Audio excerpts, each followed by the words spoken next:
Hi there, this is Carrie. I'd like to welcome you to my channel. Just talk about current events, give you my opinion on them. So let me get started. Okay, what we're talking about, I'm in Canada, and I want to talk about the situation looming in Canada. And it's terrible. It's really bad. How bad? Very bad. I'll give you some background of what this is like. Housing in Canada is a big sector in our spending now. Never used to be. 10 years ago, it wasn't a big industry, if you will. Now it is, because house prices have gone through the roof. Pretty much everywhere across the country. You start out west, you go to Vancouver. Their housing went crazy in the 90s, and it's never stopped. Maybe a pause here or there, and then it got back up. Never really down, never corrected. The rest of the country has followed suit. And I'm talking the whole country. I don't know what way up north, but east to coast, west Vancouver to Halifax, this is what's happened. So you're paying several $100,000 for a small house, townhouse, one car garage house. You're spending like $600,000-$700,000, and you're living in a town of 30 or 40,000. You could be living in a town of 50,000, 100,000, 200,000, 400,000. You're paying a little bit higher. We're in a town, we're driving back through a town, and there's 30,000 people. Looks like a nice town, nice shopping, look kind of calm, relaxed. Check out the pricing when I got home.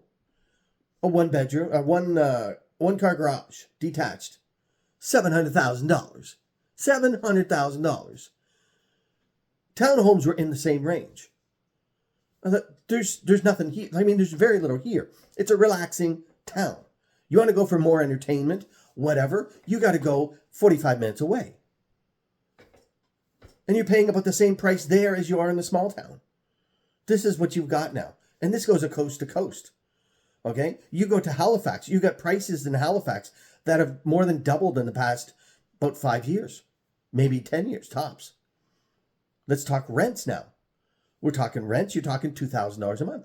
I was looking online, and you got Halifax, around $2,000 a month for a one-bedroom house, one-bedroom apartment, $2,000 in Halifax.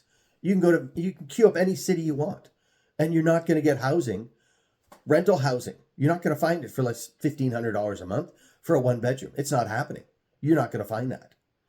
So if you've got a regular job, you work factory, you work in an office, you're doing telemarketing, whatever, you work at retail, you work at a fast food, you make $17-20 an hour. $800 a month, a week, $3,200 a month. $3,200 a month minus taxes, you're down to $2,200, maybe a bit more. Your rent's $2,000. You got to add all kinds of stuff. You need heating, you need electricity bills, got to pay, cell phone bills, car payments, food, which has also gone up. You can't live. There's no way you can make that work. You get two people in a one-bedroom apartment. It's small. Not a bachelor, but it's one bedroom. You can't have a family. One bedroom. Two people. Maybe you got $4,000. Maybe you've got $4,500 that you can spend with. $2,000 for rent. You want to do all the other essentials? You're close to $3,000. You can't save any money. You go out and it's all gone. Now, how do you get a house? How do you put down a house for a $700,000 starter home? Your payments are through the roof. If you can get qualified, you got to earn up a whole bunch of money, decades, to be able to afford some sort of a down payment, which isn't going to be enough. And then you're on the hook again with high payments with that same job. There's not much you can do. This is the state of Canada. Years ago, housing was just something. You owned a house. Okay? About 10 years ago, it became an industry in this country that they started to notice and wanted to aspire, improve the industry, the amount of money people spent on homes. So house prices went up and everything else went up. And this is just a crazy situation. Now you've got unaffordable housing pretty much a coast to coast. You might find some small pockets here or there where the pricing is reasonable. You're not going to find a whole lot. Now, the economy in Canada, it's going okay if you look at the numbers from the government. The numbers from the government statistically have had errors in it. One of the errors that nobody even talks about, in some countries like the US, they separate government jobs from private sector jobs. So you have an idea. In Canada, it's all lumped in. So the government for 10 years has been hiring people. So that goes to a low unemployment. But these jobs nobody knows what they're doing. Or if they're long-term jobs or short-term jobs. Or just fudging the numbers jobs. Nobody knows. And you won't know until there's a change in the government. So you've got an unemployment that's unknown, if you ask me. Maybe it's good. I don't think so. Because I don't really see it in anywhere you look. Now let's look at Canada's deficit. Our debt, long-term total debt of the country the whole time, was, until the current Prime Minister got in power, about $700 billion was our total debt. Well, thanks to the virus, well, he wasn't doing any good before the virus. He was increasing before the virus. Now it's somewhere between 1.2 and $1.4 trillion.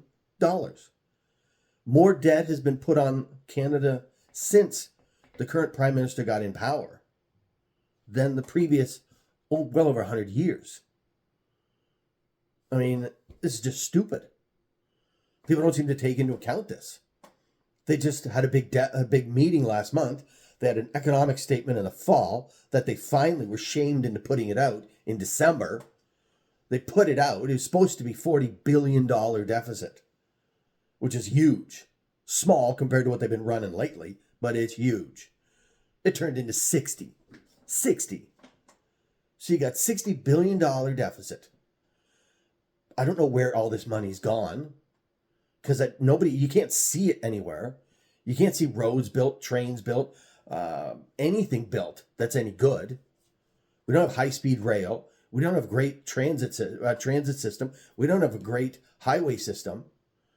I don't know where the money's gone, but it's gone.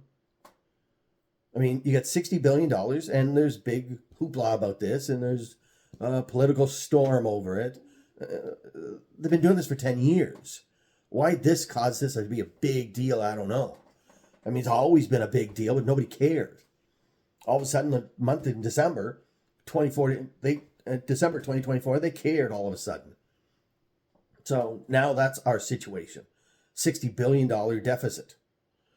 And now, next month, in February 2025, we're going to find out what the tariff situation is with the U.S., our largest trading partner. Almost 80% of our trade goes with the U.S. There's like 50, 60 other countries get the other 20%. All of it is located in one. We have no choice. We're kind of a country that's screwed by choice. And I don't know, personally, I honestly don't think it's completely our choice. It's when you work right next to somebody that big and their reputation precedes them, you kind of do what they want you to do. And you supply them what they want you to supply. You're like a big company, and then the big company doesn't want to do things, so they go buy those services and goods from a small, tiny company that they can always control the price on and everything, whether it be food, minerals, oil, gas, production, whatever. It seems to be the way it works here. We got nothing going to do ourselves. Okay, we can't sell anything. We export to other countries. Like I said, we export to like 50 or 60 countries. But it's tiny. It's all tiny. A little bit here, a little bit there. And it makes no sense. And the chances of being able to get major product, food, to a coast so you can ship it out to Asia, South America, Africa, what have you, Europe, really doesn't exist. To some point it does, not really though. Not in the grand scheme of things. So we got these monstrous tariffs coming, and nobody's got a real good feel for it. We'll find out, like I said, in a month, what goes on. There's not a lot we can do back in a tariff war. They're going to try to come up with something, try to figure out a deal that can be made. But this is the situation in Canada. And it's bad. It's really bad. Is everything falling apart? No. The roads, is there catastrophes? Buildings falling down? No. Not like that. It's just, if you want stagnation, this is where we're looking at, is stagnation. We'll drop a little bit in GDP. Being able to get that money back is going to be hard to get back to where we were. You know, there's other countries, continents that are obviously worse than us. That's their problem. I'm talking what's going on in Canada here. And can we get back to the next, can we get to the next step? We'll need leadership.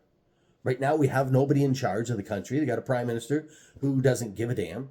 He's resigned and still has a job, doing the same job, but he's resigned, so he doesn't care. And then we got an election coming sometime in probably the summer, maybe late spring, summer, fall at the absolute latest. They have to have an election. And who knows what's going to happen with all of that, how that's all shakes out. This is a petty little country. You got political parties that really just hate one another, and some will form an opposition to try to grab power from another party. It's pretty pathetic, and everything lies in the balance. At the same time, you have an administration in the U.S. that is focused, and they're focused on improving things at the expense of others, basically. Because the trade deficit with the U.S., if they bought more product, they wouldn't have a trade deficit. Now, they can't buy more oil. They get all of our oil, pretty much. They'd have to buy something else, buy more services, buy more goods. I don't know what that would be, but that would help. They can't buy more grain because they'll piss off their own grain farmers. They can't buy dairy, piss off their dairy farmers. So there's got to be something that they can buy more of that can help to sustain that. Or buy less, take less exports. If they bought less of our oil, they'd have a less trade imbalance. It would go down. If they bought less food, we'd be able to sell it to other countries. If they bought less oil, we'd just be able to sell it out to BC. We got a pipeline to BC, sell it out to Asia. It solves the problem for everybody. I don't think they're going to do that, though, because I think they take our money, they take our oil, they buy it at 75% on the price of oil. They refine it. They probably store it, hold it. When it's good, they either use it or export it. They've got it on a deal and discount anyway. So they're making money any which way. So they're going to take that advantage and run with it. But we'll find out. It's early February. We find out. Maybe, maybe not. They might change their mind. You never know. It's all doom and gloom in the media. I don't know what's going on. I don't wait. I don't try to sit on things and say, oh, this is a terrible thing and this and that. I don't know what they're going to do. And I don't know if the U.S. is going to do it. So I don't really worry about it so much. All the other stuff, the terrible housing prices, that's not changing. High rents, not changing. Unemployment, that's going to go up once somebody realizes what it actually is and starts to say, this is kind of stupid. And then they might have to increase unemployment because if they get a new job, a new government, they may say, well, what do we got? We got 100,000 jobs, government jobs we don't need.